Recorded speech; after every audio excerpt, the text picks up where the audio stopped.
ஆண்டவர் இரட்சகரமாக இயேசுவின் இனிதான நாமத்தினால் உங்களை வாழ்த்துகிறேன். இதனால் நம்முடைய ஆவிக்குரிய சிந்தனைக்காக சங்கீதங்களின் புஸ்தகம் 50:15 நான் வாசிக்கிறேன். ஆபத்து காலத்தில் என்னை நோக்கி கூப்பிடு, நான் உன்னை விடுவிப்பேன், நீ என்னை மகிமைப்படுத்துவாய். இதுல 3 காரியங்கள் அழகாக இந்த சங்கீதம் சொல்கிறது. ஆபத்து காலங்கள் வரும் பொழுது நாம் செய்ய வேண்டியது என்ன? ஆண்டவரை நோக்கி கூப்பிட வேண்டுமாம். கூப்பிடும் பொழுது என்ன நடக்கும் என்று அடுத்து சொல்லுகிறார். அவர் நம்மை அந்த ஆபத்திலிருந்து விடுவிப்பாராம். அதோடு மட்டுமல்லாமல் ஆபத்திலிருந்து விடுவித்த ஆண்டவரை நாம் மகிமைப்படுத்தக்கூடிய பாக்கியத்தை பெற்றுக் கொள்கிறோம். எங்கு பார்த்தாலும் ஆபத்துகளும் விபத்துகளும் போராட்டங்களும் நிறைந்த நாட்கள் நாம் வந்துவிட்டோம். எங்கு பார்த்தாலும் ஒரு நிச்சயமற்ற ஒரு சூழ்நிலை, கொடுமையான வியாதிகள், கண்டுபிடிக்க முடியாத வியாதிகள், பலவீனங்கள், வேலை இழப்புகள், இன்னும் எல்லா பக்கங்களும் நெருக்கங்களை தான் பார்க்க முடிகிறது. அதனாலும் ஆண்டவரை நோக்கி கூப்பிடுகிற அந்த பழக்கம் நமக்கு இருக்க வேண்டும். ஆபத்து காலம் மட்டுமென்று சொல்லாமல் எப்பொழுதும் ஆண்டவரை நோக்கி கூப்பிடுவோம் என்று சொன்னால் அவர் நமக்கு சமீபமா இருக்கிறார், நமக்கு பதில் கொடுக்கிறார், எல்லாவற்றிலும் துணை நிற்கிறார். சங்கீதங்களை பார்க்கும் பொழுது தாவீதுடைய அனுபவமாக தான் சொல்லப்பட்டிருக்கிறது. சங்கீதத்தை எழுதின ஆசாப்பும் அதை தான் சொல்லுகிறார். பாருங்கள், ஆபத்து வரும் பொழுது, நெருக்கங்கள் வரும் பொழுது, போராட்டங்கள் வரும் பொழுது நாம் என்ன செய்கிறோம்? நாம் கற்றுக்கொள்ள வேண்டிய காரியம் ஆண்டவரை நோக்கி கூப்பிட வேண்டுமாம். ஏனென்றால் வேதம் தெளிவாக கூப்பிடுகிற காக்கை குஞ்சுகளுக்கு கூட ஆண்டவர் ஆகாரம் கொடுக்கிறாரா? ஒருவேளை ஒரு மனிதனை கூப்பிடும் பொழுது செவி கொடுக்காமல் போகலாம். ஒரு மனிதன் கொடுத்து செவி கொடுத்தாலும் எல்லா விஷயத்தையும் கேட்டுவிட்டு சாரி என்னால் முடியாது என்று சொல்லிவிட்டு கூட போகலாம். எல்லாவற்றையும் எல்லா மனிதர்களாலும் செய்ய முடியாது. எல்லாவற்றையும் செய்ய வல்லவர் நம்முடைய ஆண்டவராகிய இயேசு. ஒரு சம்பவத்தை நான் படித்தேன், எனக்கு மிகவும் ஆச்சரியமாக இருந்தது. 2 நண்பர்கள் சேர்ந்து படிக்கிறார்கள். ஒருவன் கல்லூரிக்கு போகும் பொழுது பிரிந்து வெவ்வேறு இடங்களில் ஒருவன் மருத்துவம் எடுத்து மருத்துவத்திலே பட்டம் பெற்று மருத்துவராய் மாறிவிடுகிறான். இன்னொருவன் இன்னொரு விதத்திலே படித்து அவனும் நல்ல ஒரு தொழில் செய்து 2 பேருமே நல்ல நிலைமைக்கு வந்து விட்டார்கள். அடிக்கடி சந்தித்துக் கொள்வார்கள். அதுல ஒரு சகோதரன் ஆண்டவருக்கு பிரியமா ஆண்டவரை ஏற்றுக்கொண்டு போகிற இடங்கள் எல்லாம் ஆண்டவருடைய அன்பை குறித்து சொல்லுவான். அதோடு மட்டுமல்ல, அந்த சகோதரர் சொல்லுவான், நீ என்ன பிரச்சனை வந்தாலும் கவலைப்படாத, நீ ஜெபம் பண்ணியன்னா, ஆண்டவரை நோக்கி கூப்பிட்டியன்னா உனக்கு விடுதலை கிடைக்கும், அற்புதம் நடக்கும். இதெல்லாம் அந்த மருத்துவம் படித்த அந்த சகோதரர் கிண்டலும் பரிகாசம் பண்ணுவாராம்.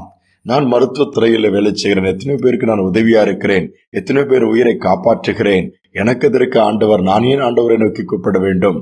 பரிகாசம் பண்ணுவாராம். இப்படி போகும்போது இவர் பார்க்கும் பொழுதெல்லாம் சொல்லும் பொழுது, நீ அடுத்த முறைலாம் இந்த மாதிரிலாம் ஆண்டவரை பற்றி அதை பற்றி கடவுள் இறைவன்லாம் சொல்லாத நிறுத்து என்று சொல்லி வான் பண்ணி விட்டார். உடனே அந்த அவருடைய நண்பரும், சரி இந்த டாபிக் நீ கேட்காம நான் பேச மாட்டேன், நான் ஒன்றே கடைசியா சொல்றேன், என்னைக்காவது நீ ஆபத்துல மாட்டிக்கும் போது, பிரச்சனையில மாட்டிக்கொள்ளும் பொழுது, நெருக்கத்துல இருக்கும் பொழுது ஆண்டவரை நோக்கி கூப்பிடு, அவர் உனக்கு பதில் கொடுப்பாரு, அந்த பிரச்சனையிலிருந்து உன்னை விடுவிப்பாரு. அப்போ ஜீவனுள்ள தேவன் ஒருவர் இருக்கிறான் அறிந்து கொண்டு அவரை மகிமைப்படுத்துவான்னு சொல்லிவிட்டு இதோட நான் நிறுத்தி விடுகிறேன்னு சொல்லும் பொழுது அதையும் பரியாசம் தான் பண்ணினாராம். அப்படிப்பட்ட ஆபத்து எனக்கு வரப்போறது இல்ல, அப்படி வந்தாலும் நான் கூப்பிட வேண்டிய அவசியம் இல்லை என்று சொல்லிவிட்டேன். போய்விட்டார். நாட்கள் போனது. ஒரு நாள் இரவு நேரத்தில் அந்த மருத்துவருடைய வீட்டிலே கதவு தட்டுகிற சத்தம் கேட்டு திறந்து பார்க்கிறார். தூக்க கலக்கத்தில் இருக்கும் பொழுது பார்க்க ஒரு சிறு பெண் வந்து டாக்டர் டாக்டர்னு சொல்லி கெஞ்சுகிறார். என்னமான்னு சொல்லும் பொழுது, என்னோட அம்மா மரணத்தோடு போராடி கொண்டிருக்கிறாங்க, நான் ஒரு சின்ன பேப்பரை காமிக்கிறேன், அந்த பேப்பர்ல ஒரு மருந்து எழுதி இருக்கிறது, நீங்க இதை கொடுத்தீங்கன்னா உங்களை காப்பாற்றி விடலாம், தயவு செய்து செய்யுங்கன்னு சொல்லும் போது தூக்க கலக்கத்திலே ஒரு பாட்டில இருந்த மருந்து எடுத்து கொடுத்து விட்டார். இந்த சிறு பெண்ணும் வேகமா எடுத்துக்கொண்டு அம்மாவை காப்பாற்ற வேண்டும் என்று ஓடுகிறது. கொஞ்சம் தூக்கம் தெளிந்த உடனே பாக்குறாரு, கொஞ்ச நேரம் தான் ஆச்சுது, ஐயா நம்ம தவறான மருந்தெல்லாம் கொடுத்துட்டு அதுல எழுதியிருக்கிற மருந்து வேற அல்லவான்னு சொல்லிட்டு வெளியே ஓடி வந்து பாக்குறாரு. வலதுபுறம் இடதுபுறம் எங்கேயுமே அந்த சின்ன பிள்ளையை காணல. ஒரு பயம் எடுத்து விட்டது. இந்த மருந்தை அந்த தாய் உட்கொண்டால் உடனே மரணம், ஐயோ ஒரு மரணத்திற்கு நாம் காரணமா மாறிவிட்டவன், என்ன செய்வது என்று சொல்லி அப்படியே யோசித்து தலையை பிச்சு கொண்டிருக்கும் பொழுது தன்னுடைய நண்பன் சொன்ன அந்த காரியம் ஞாபகத்துக்கு வந்ததான். ஆபத்து காலத்தில் என்ன நோக்கி கூப்பிடு, நான் உன்னை விடுவிப்பேன், என்னை மகிமைப்படுத்துவான்னு சொல்லி வேதத்தில் ஒரு வசனத்தை சொன்னான்னு சொல்லி நேரா வீட்டிற்குள் போய் முழங்கால் போயிட்டு, ஆண்டவரே நான் தப்பு பண்ணிட்டேன், நாம உண்மை நோக்கி கூப்பிடுகிறேன், அந்த மருந்தை நான் தவறா கொடுத்துட்டேன், தயவு செய்து மன்னிச்சுங்க, ஒரு உயிர் போயிருமா, ஏதாவது உதவி செய்யுங்கன்னு சொல்லி ஜெபம் பண்ணிட்டு இருக்கிறாரு. திடீர்னு மீண்டும் கதவு தட்டுகிற சத்தம் கேட்கிறது. திறந்து பார்த்தா அந்த குட்டி பாப்பா நிக்கிறா. கையிலெல்லாம் இந்த உடைஞ்ச மருந்து பாட்டில் அதோட துண்டோட இருக்கிறா. என்னாச்சுமா? டாக்டர் சாரி, இந்த அம்மாவை காப்பாற்றணுங்கிற வேகமா அந்த மருந்தை கொண்டு ஓடும் போது கல் தட்டி கீழே நான் விழுந்துட்டேன், இந்த மருந்து பாட்டில் உடஞ்சிருச்சுது, தயவு செய்து மீண்டுமா இன்னொரு மருந்து பாட்டில் எடுத்து கொடுப்பீங்களான்னு சொல்லும்போதுதான் டாக்டருக்கே உயிர் திரும்ப வந்தது போல. நான் ஜெபித்தேன், கர்த்தர் ஜெபத்திற்கு பதில் கொடுத்தார். அழகாக அந்த மருந்தை அந்த தாய் போய் கொடுக்க முடியாதபடி தடுத்து விட்டார். அதனால் அந்த உயிரும் காப்பாற்றப்பட்டதுன்னு சொல்லி சரியான மருந்தை எடுத்து கொடுத்து அந்த பிள்ளை அனுப்பி வைத்தாராம். பாருங்கள், ஒரு சிறு ஜெபம், ஒரு ஆபத்தான சூழ்நிலை, ஆனால் அது மாறினது. ஆண்டவருக்கு மகிமை செலுத்தினாராம். அந்த நாள் முதல் இந்த டாக்டர் ஆண்டவருக்கு முன்னுரிமை கொடுத்து அவரை மகிமைப்படுத்துகிறவர்களாய் மாறிவிட்டாராம். யோசித்து பாருங்கள், அநேக நேரத்தில் நாமும் இக்கட்டான காரியங்களை சந்திக்கிறோம். நெருக்கமான பாதையில் கடந்து போக நேரிடுகிறது. வழி தெரியல் என்று புலம்புகிறோம். ஒன்றே ஒன்று, இயேசுவை நோக்கி கூப்பிடுங்கள். யாராக இருந்தாலும் சரி, அவர் பதில் கொடுப்பார். சூழ்நிலை மாறும், நீங்கள் மகிமைப்படுத்துவீர்கள்.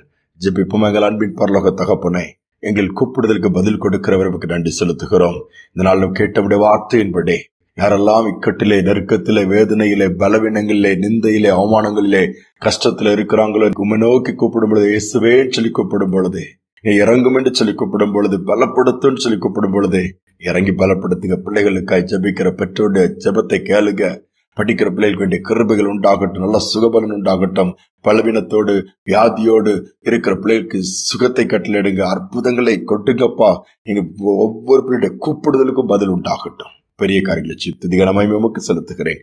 இயேசுவின் நாமத்தில் வேண்டிக் கொள்கிற நல்ல பிதாவே, ஆமேன், ஆமேன். ஆண்டவரை கூப்பிடுவோம், பதிலை பெற்றுக் கொள்வோம். அவரை மகிமைப்படுத்தக்கூடிய பாக்கியம் நமக்கு உண்டாகும். இந்த சிந்தனையோடு நாளை தொடருவோம். மீண்டுமாய் நாளை தினம் சந்திப்போம்.